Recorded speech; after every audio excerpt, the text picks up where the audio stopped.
tout à fait jërëjëf professeur toujours bokk na ci li ñu war a waxtaan mooy le premier ministre Ousmane Sonko comme ni mu ko waxee woon en tout cas lors de sa déclaration de politique générale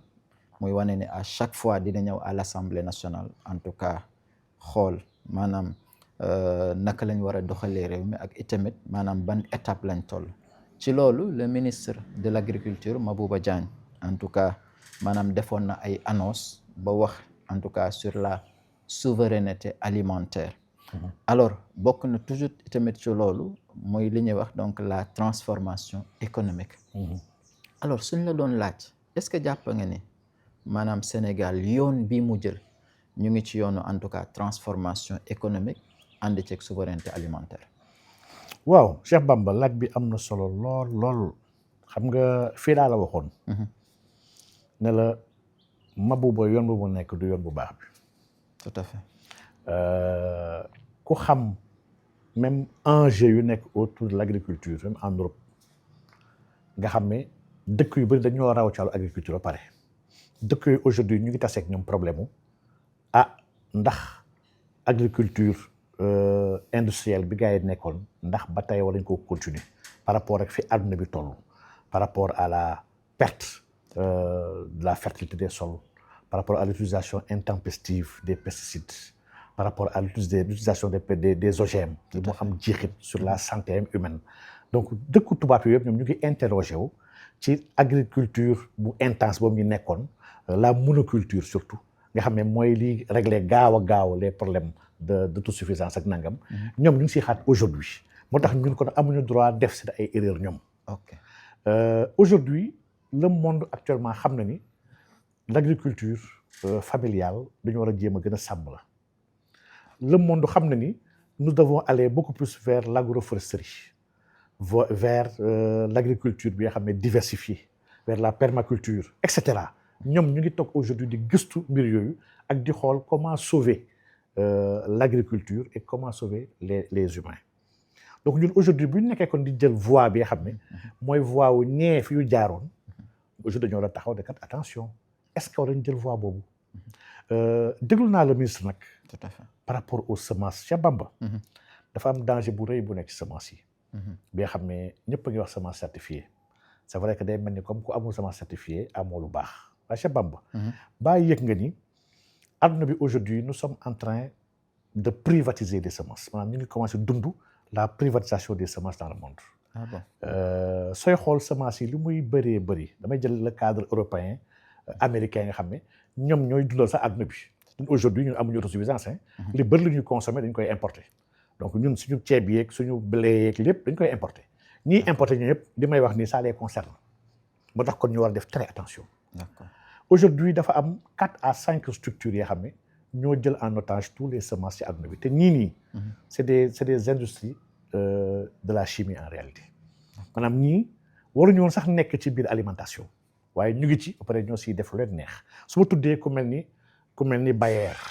su ma tuddee Bayer rek xamal ni jeexal na wax ak tout ce qu'on connaît ak ñoom Monsanto ak ñëpp du mu am ci lépp lu ci xewoon bien sûr su ma tuddee ku mel ni Limagrain wala ma tudd Corteva wala ma tudd Kemchina maanaam ñii mooy ñi nga xam ne ñoo jël en otage tout ce qui est semence xam fu ñu toll ci àdduna bi léegi ci mettre en brevet ay semences ne semences yi ñoom ñoo ko moom d'accord am ay semences yi nga xam ne c'est des semences yi nga xam ne sooy xool àdduna fi mu toll da lay jox semence bi nga xam ne semence yi mënul jur lii xam nga Cheikh Bamba lii lu kéemaane la maanaam dam lay jaay semence bi nga xam ne semence bi soo ko jiwee ba garab bi sax garab boobu muy génnee loolu boo jëlee doom bi saxal ko du sax parce que chaque année da nga war a soxla sama ay semence ak pesticide ak engrais yu mu àndal maanaam benn industrie la bi nga xam ne industrie bu complexe la bi nga xam ne ñii aujourd'hui dafa am ce qu'on appelle la guerre des semences dans le monde loolu dafa mel ni ceux qui sont là actuellement appréhendé wuñu ko ba pare jëluñu ko en charge ñu nekk ci benn jafe-jafe bi nga xam ne avec ces semences là lu si bëri c'est des OGM ay semences yi xam même bu dee ils vont te poser dala non amul étude bu leer bu woowee ne OGM baaxul ci yaram ñu ko defoon ak tabac même la cigarette dañ leen topp ba ñu sës ñu soog a nangu ne le tabac a des effets cancérigènes ci poumon doomu aadama. Au début industrie doon defar cigarette dañoo bañoon cigarette joxewul dara. ku tux dara la jot. ba cappaandooga bu ñu demee ba mëntuñu ko dàq li soog a nangu ne waaw c'est vrai nag day joxe cancer et que vraiment day gën a gàttal say fan ndax plus ngay tux damay sax léegi ba joxe ay minutes sax. ne benn cigarette boo tux nangam minute nga wàññi sa kaw dund. organisation defar OGM yi foofu lañ toll. te Sénégal aujourd'hui fii amoon na fi loi ci OGM sax. tout à fait sous Macky Sall. effectivement ñu ngi xaar lañ ci war a def. aujourd'hui bëri na ay lekk yu fii ñëw Sénégal mais ñun amuñu sax benn qualité bi nga xam ne exigé wuñu qualité boobu OGM la yu bëri yu jógee Maroc OGM la dara baaxu ci maanaam même qualité nutritive bi aliment boobu war a joxe sax réellement amu donc bu ñu bëggee entêté wu di continuer sur cette voie là Cheikh Bamba dañuy am problème parce que aujourd'hui Sénégal dafa am benn existant bu fi nekk sax ci wàllu ji nga problème de politique agricole du problème bu Sénégal problème d'intérêt ak surtout de la santé publique bu ñu war a boole ci biir agriculture mooy problème bu Sénégal. Sénégal am na un plan bu ñuy wax le PRACAS bu fi Macky bàyyi PRACAS boobu pourtant en termes de quantité mais multiplié lu bëree bëri PRACAS boobu mooy li ñu opérationnalisé c'est ce qu'on appelle le PNIA le programme national pour l'industrialisation xaw ma de l'agriculture. Plan boobu c'est un plan bi nga xam ne tamit c'est une nationalisation d'un plan régional parce que la CEDEAO a un plan mooy le PRIA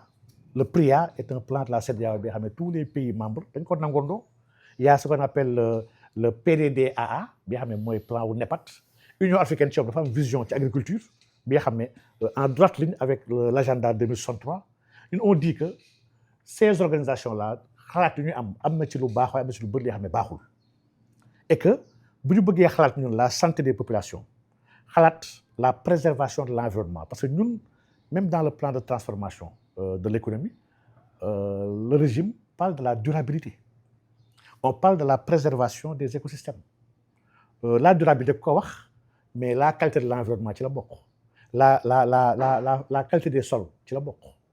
l'utilisation de pesticides yi lu ñu war a xalaat la ndax am na dëkk yu bëri yoo xam ne yenn produits yi ko fa tere ndax xam nañ ne baaxul ci environnement bi baaxul ci lekk yooyu muy am baaxul ci doomu aadama yor a lekk yooyu baaxul sax ci chaîne écosystémique bi nga xam ne am na ay mala yoo xam ne produits yooyu mën leen éliminer et mala yooyu dañoo am solo ci biir écosystème bi ndax dans la biosphère kenn ku ci nekk ci élève individu yi dafa important donc kon quand on est dans une optique wax dëgg yàlla d'agro-industrie dañoo war a am jaaxle ci fan la ñu jëm aujourd'hui ak Sénégal donc man jàpp naa ni il n'est pas trop tard pour corriger nous devons aller vers les agricultures familiales yi dañ ko war a dooleel. tout à fait dañ leen war a dimbali. On ne doit pas être là avec de grandes surfaces pour de grands industriels. Maanaam on doit aider les structures qui sont déjà là depuis des décennies wala des siècles on doit dañ leen war a doter war leen a capacité war leen a accompagner pour ñu mën a liggéey li nga xam ne lu ñu soxla ci wàllu lekk man dama gëm ne la réponse sax nekkul kese dans les coopératives. Coopérative c'est une vision sax très socialiste une vision même communiste même de l'appropriation des biens de production man problème bi coopérative baax na mais nous devons être dans des PME et des PMI on doit avoir un tissu bu am solo bi nga xam ne doy coopérative kese doy des coopératives des fondations des PME des PMI il faut pour la résilience même il faut beaucoup de structures et de types d'organisation et de gouvernance de la chose muy benn mais il nous faut ñett yu essentiels yi nga xam ne lii mooy le fond du problème le fond du problème du question la andi ay semences di ko jox gars yi dugal gars yi ci ay problèmes yi nga xam ne semences yi nga xam ne des fois sax baaxul dugal leen ci ay pesticides yi nga xam ne ñu ngi koy jëfandikoo suuf yi te baaxul dugal gars yi ci benn partitionnement wala benn socialisation de l'agriculture parce que l'agriculture aujourd'hui au Sénégal contradiction la contradiction mooy le Sénégal se proclame libéral avec des politiques libérales mais avec une démarche socialiste sur des questions naan dañuy fixer nangam on n'a pas maanaam amul harmonie sur toute la chaîne par rapport à comment on administre la filière man jàpp naa ni il faut juste régler la question de la propriété foncière lii urgence mooy urgence su coono yi wax ci agriculture nit yi moom seen suuf il faut régler la problématique de l'accès à l'eau Cheikh Bamba étude bu mujj bu waa waa FIDA def doon xool agriculture Sénégal fii ba 2045 xaw ma 2045 wala 2050 ñu ngi gis ne sur les 3,8 millions hectares yoo xam ne mooy la surface des terres arables du Sénégal gis nañ ni 2,5 millions yëpp ñu ngi koy utiliser et pourtant on ne peut pas satisfaire nos besoins intérieurs lii dafa laal problème de productivité dafa laal la question de l'industrialisation bi nga xam ne dañ si nekk en retard dafa laal la question des moyens de production lii que par exemple ay coopératives mën na ko lijjanti et l'économie sociale solidaire foofu laay nangoo ni ku mel ni le docteur Alioune Dione mais boroom xam-xam la li muy wax lu leer li nga xam ne buñ ko joxee les coups de franche pour mu defar li mu war a def moom mën a régler beaucoup de choses yoo xam ne par rapport sax li ma bëgg di wax donc il nous faut kon vraiment ñu xalaat bu baax a baax cette question là avec le foncier ak ndox bi 2,5 millions boo déjà kon plus de la moitié utilisé te mu régler problème dëkk bi sur les surfaces irrigables on a près de 349 000 disons 350 000 hectares yoo xam ne irrigables moins d'un tiers dañ ciy utiliser maanaam kon irrigation bi yoroon def sax defuñu ko on l'a pas fait ba tey ñu ngi sukkandiku ci ay taw mooy lu lay woowee agriculture incha allah donc Cheikh Bamba y a des réformes yu sérieuses yu gars yi war a nekk sur comment utiliser l'eau comment rendre l'eau accessible comment avoir la propriété foncière et surtout comment avoir des financements accompagnement financier bi nga xam ne endogène bi nga xam ne du ay banques yii mais banque état la il faut que l'état sache orienter la masse monétaire sur des secteurs stratégiques il faut que l'état travaille avant lii yëpp propriété foncière boobu à déposséder les terres à des étrangers Cheikh Bamba jàmbur warul moom suuf ci biir dëkk li mooy fam li nga xam ne dama gëm ne y a des réformes sérieuses yu ngay war a tàmbalee balaa ñuy mën a wax leen lu war a mën a tegu ci kawam lépp lu ñuy wax ginnaaw réglé wu ñu lii jàpp na ne ay tappale kese la waxi tappale la yoo xam ne on va perdre du temps encore et duñu régler les problèmes jàmbur warul moom ay milliers d'hectares dans un pays suuf waa réew mi ñoo ko war a moom suuf fa lañ ko moomloo nit yi ba nit yi gis seen bopp ndax baykat bi il est précarisé chez lui fii dañoo précariser baykat bi dafa mel ni dañ ko def benn genre baadoora bi nga xam ne du jariñoo sax suufam nit yi di dund ci kawam ay intermédiaires di dund ci kawam di am alal ci kawam di il faut rompre il faut donner les pleins moyens aux agriculteurs ñu mën a gis seen bopp ci lu ñuy bay il faut ñu bay li ñu soxla ñun il faut ñuy lekkal suñu bopp c'est pas y a des choses yoo xam ne yëpp ñoo ànd man dama jàpp c'est un mix bi nga xam ne mun ñu wax lii bàyyi lee et lii yëpp lii le problème de fond mooy que nous sommes dans une situation bi nga xam ne la révolution intellectuelle amagul xam nga nee naa sànq ñun dañuy wax ay choses yoo xam ne dañuy wax ay théories yoo xam ne théories yooyu elles sont fausses waaye ñuy wax l'état profond le deep state bi nga xam ne moo téye état bi le deep state ba tey résonance boobu la am loolu mooy corps am ñuy wax le corps maanaam le deep state dafa gëm ni li ñu tëdd sax li Pareto waxoon sur l'état gendarme ba après le consensus de Washington FMI Banque mondiale di ko jëfandikoo mooy que moins d'état mieux d'état état warul moom état dafa war rek organiser l'économie organiser les conditions de l'expansion loolu c'est faux l'état est un état l'état doit être un acteur le premier acteur de développement dans un pays maanaam lu ñuy wax l'état développement wala état développemental lii ñiy jàng économie de développement peut-être ñoom dañu xam la lay wax ndax économie de développement vraiment aujourd'hui dafa am ñaari ngan di écoles yoo xam ne sax mën nañ jàpp ni suñ koy waxtaan dafa ñu war a dugg muy les néo-utilitaristes ak les institutionnalistes mais la base ñu bëri ñoo gëm ni ku mel ni Colin Clark moo jeté les bases de l'économie de développement ci siècle bi passé économie de développement dafa am lu bëri lu mu jàngale li nga xam ne ñun mun ñu nekk exception ci loolu quand on parle de développement dafa am des bases yoo xam ne war ñu ko bañ impôt nekkul source de recette état impôt rôle am dëgg-dëgg du pour état am xaalis muy benn ñaar état dafa war a nekk acteur de premier plan dans l'économie état moom mooy ki war a moom sa économie muy ñaar ñett dafa am secteur yoo xam ne état warul nangu sax jàmbur di fa nekk pour man rupture fi lay tàmbalee état mën naa jël exemple lu ko mel ni Éthiopie c'est un pays spécial pays bu intéressant la ndax c'est un des pays yoo xam ne am na lu ëpp 100 millions d'habitants sur le continent africain Éthiopie dafa am jaar-jaar yu métti yoo xam ne yu mujjee yoo xam ne ba guerre civile Éthiopie guerre civile la am yu bëri dee def guerre de sécession avec l'Érythrée Éthiopie perte li ëppoon solo ci économie am muy ses portu Massawa ñaari port am yi. tout à fait. économie am Éthiopie ñu tënk ko tëj ko ci biir territoire bi amatul accès à la mer pourtant Éthiopie boobu instant bii nii de 2000 à maintenant aujourd'hui gars yi ñu ngi toog di yorante naan est-ce que narul nekk un tigre africain ndax mu ngi brûler les étapes parce que ñoom ils sont dans des politiques de développement. Tout à fait. Contrairement à nous autres pays xam ne nous sommes dans des politiques de stabilisation d'agrégat macroéconomique. ñun li ñuy def c'est pas de développement te duñu mës a andil développement ilaa yawmal xiyaamati tant que nous sommes dans cette dynamique là. donc Éthiopie boobu yi mu teg bokk na ci yenn secteurs yi dafa jàpp ni jàmbur war ko fa moom. dafa am benn loi sur la sécurité nationale loi bi nga xam ne wane na ni banque jàmbur du ko fa moom Éthiopie kese koy moom état éthiopien wala ay éthiopien. télécommunication maanaam téléphone jàmbur mënu ko moom ci dëkk bi. les grandes surfaces. dëkk boobu ay ñoom Auchan yi duñ fa am place. ndax grande surface waa Éthiopie kese ko war a téye maanaam état un pays bu sérieux dafay définir un périmètre de souveraineté. ne man tel domaine jàmbur mënu ko fee moom. étranger mënu ko fee moom investisseur du fa dugal xaalisam wala su ko fa dugalee sax damay créer des secteurs yoo xam ne monopole bi état ko war a téye la participation au moins 80% yi état moo koy moom. mën naa ubbi 20% bi nga xam ne dinaa bàyyi ñeneen waaye 80% yi su ma ko téye dina am pouvoir de supervision pouvoir de décision pouvoir de contrôle et su ma amee dara lu ma déranger je te sors du capital. lii suuf yi ci la bokk suuf jàmbur war ko fa moom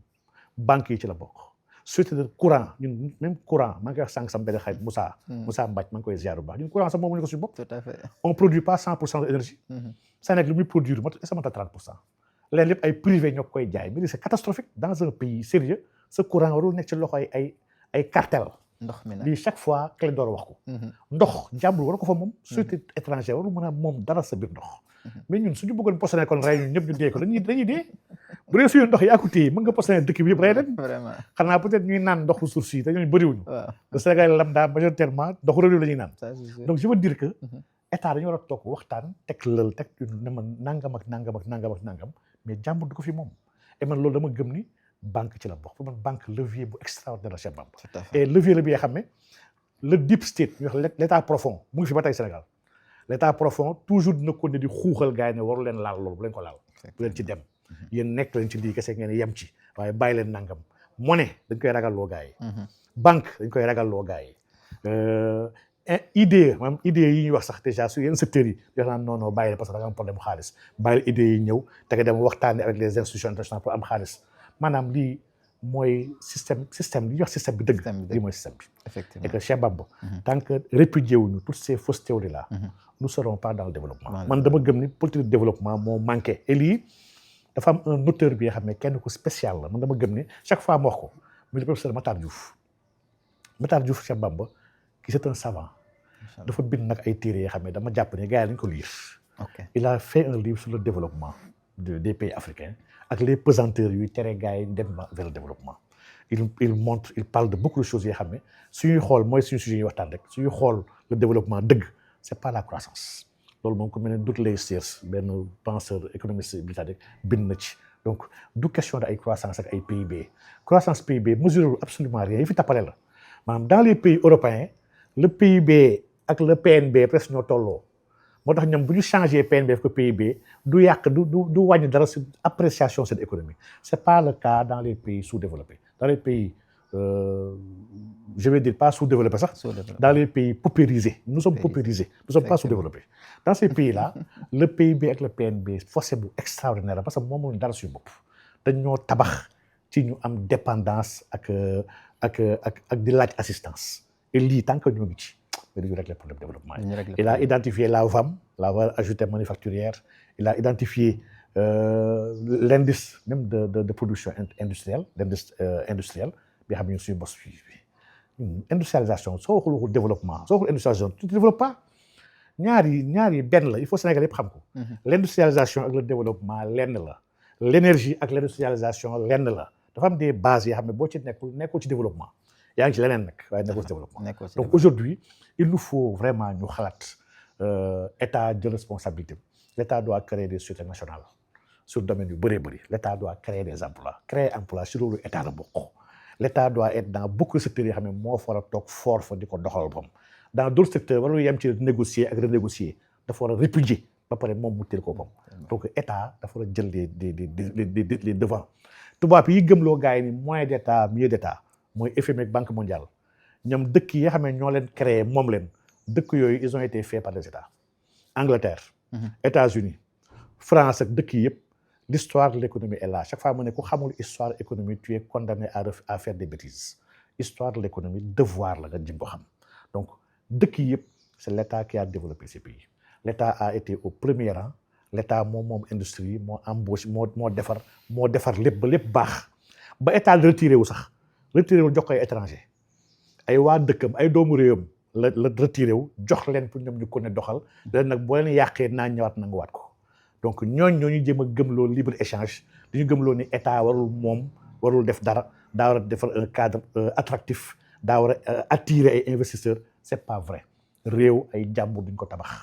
nekkul ay investisseurs ñoo defar réew mi waa réew mi ñoo ko defar tey réew bu yàlla jox mbooleemi teranga yi suy xaar kenn ku jógee fenn ñoo defal ko dañoo yaafu sa pare wayadi donc il nous faut ñu nekk ci lu sérieux économie chaque fois mais du ay caaxaan ñu bëree ngi wax nag di cëppi économie du ay caaxaan tout à fait économie dafa leer donte nangoo mën a science la mais dafa leer quand on fait de l'économie nous sommes pas déconnectés de la réalité aujourd'hui la majeure partie des modèles économiques yu gars yi di jëfandikoo sont déconnectés de la réalité. C'est des modèles yi nga xam ne qui ne marchent que sur le papier. ñooñu ñoo toog téye en otage état yi leen xelal naan defal lii bul def lii modèles yooyu yëpp dafa am ay lacunes même en mathématiques. Il y a beaucoup d'évolution et d'invention mathématiques yoo xam ne nos économistes actuels maanaam des économistes néoclassiques xamuñu ko ils ont des lacunes. donc ñii bu fekkee ñoo war a conceptualiser modéliser ak di prédire def la prédication ñi bàyyi ko seen ay loxo si ay guute ak ci dépendance ñuy saxal ndax ils sont financés par ñi leen jàngal leen abreuvé ci ay xalaat et ñooñu mooy tubaab yi nga xam ne ñoo téye àdduna bi bañ mu rëcc leen. donc ñun Cheikh Bamba. agriculture bii. lu ñu war a taxaw seetlu. lu ñu war a taxaw seetlu. man dama gëm ni réew agriculture mais base bu extraordinaire. maa ngi sànq léegi Éthiopie. Éthiopie dañoo ressourcé waat ci culture primaire yi ak seen coton pas pour exporter ko mais pour defar ko seen biir dëkk transformer ko. xëcc ay entreprises chinois yeeg ñëpp di délocaliser di ñëw si ñoom parce que ñu ngi liggéey seen ay mbir ñun aujourd'hui l'agriculture ak l'élevage man Cheikh Bamba man daal am naa si daal jàqare. am nga si jàqare am naa si jàqare loolu vraiment. maa ngi ñaan nag samay jàqare bañ a am. mais vraiment lu bëri na ay signaux yu may xool yi nga xam ne su ma ko xoolee damay xam ni narul les défis dëgg-dëgg c'est pas la souveraineté alimentaire mais c'est la sécurité alimentaire. C'est la sécurité alimentaire. Avec les 4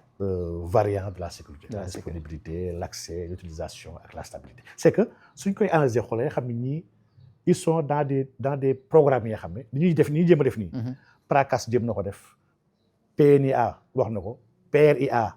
PADDA. ñii ñëpp ils ont dit intensification yokku multiplier c'est que yii c'est des discours yi gars yi di wax depuis des années et deful effet man dama gëm nous devons être très pragmatiques nous devons être dans les faits maanaam dans les faits qu'est-ce qu'on fait